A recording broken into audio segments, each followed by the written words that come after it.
Now, I will mention this. This little button up here says auto schedule. And when you click on it, it's going to ask you what all you want to auto schedule.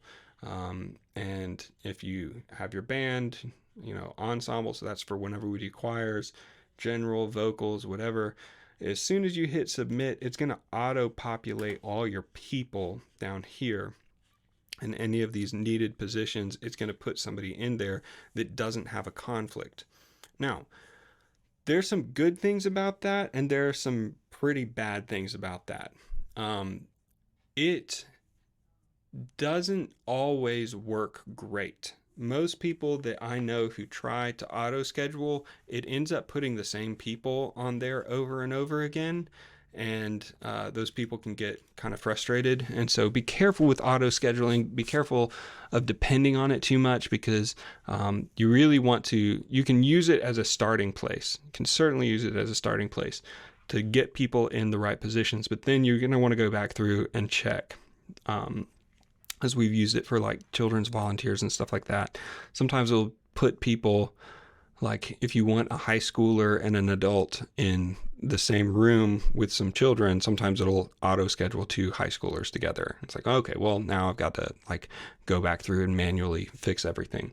I found it's just easier if your church is under 600 people or so.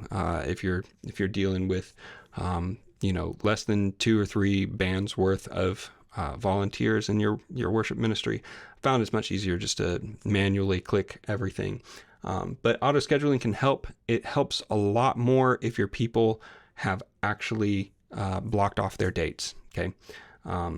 So that's a big thing. Text your people before you get into this and really, really try to get them to block off the dates that they know that they're going to be unavailable. Some people just make plans last minute, and that's okay. Some people get sick last minute, and that's okay. Remember that the whole point of this is to give you more flexibility, not to limit your flexibility. And so, the last thing that you need to do is come up here to the very top corner. After you've gotten your people scheduled, and especially if you're able to populate the songs as well. I love this view because I can see my people and my songs and a couple weeks before and a couple weeks behind. The last thing that I'm going to do is I'm going to come up here to the little email icon, click that. It's going to think about it a second. I'm going to remove ensemble because I don't know why that even came up there. I'm going to tell it to email my people, and it says, hey, you've been scheduled, and we'll see what they say. And it even updates the little email icons once they are emailed. So that's pretty much it. You can come back through into the individual services and look at everything there. If you've scheduled yourself, you'll see this pops up on your on each individual service that you've scheduled yourself on, or you can click on my schedule, and if you hit that, you should be able to, over here on the far right, you can accept all that you have scheduled yourself to do. So okay, I hope you found that helpful and encouraging and life-giving. Text your people. Okay, it's the easiest way. Call them, keep in contact with them throughout the course of the week. Genuinely just be their friend. Okay, and it will go a lot easier. Don't just send blind emails and hope that they learn how to schedule themselves and show up on time.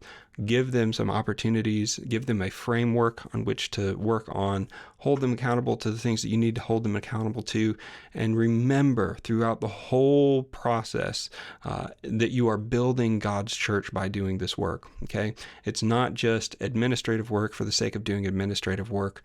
The goal is to build His kingdom and to use programs like Planning Center programs like Google Docs or a text thread or a messaging system in order to build his church and build up the people in the church whose job it is to serve the church. And so equip them well.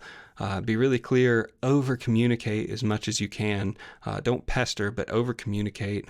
Let them know your expectations, let them know when they're scheduled, and keep in touch with them, because ultimately this job is all about being there for people. Okay, it's not just being there for people in their highest moments when they're ready to worship the Lord and go into the flying V and just worship God in freedom. It's also being there to help pick them up when they're hurting.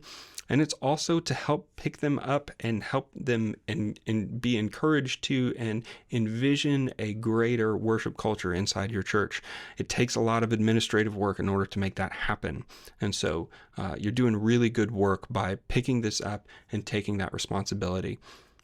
Do it well, do it to the best of your ability, and do what you can in order to advance this kingdom through these means. God bless.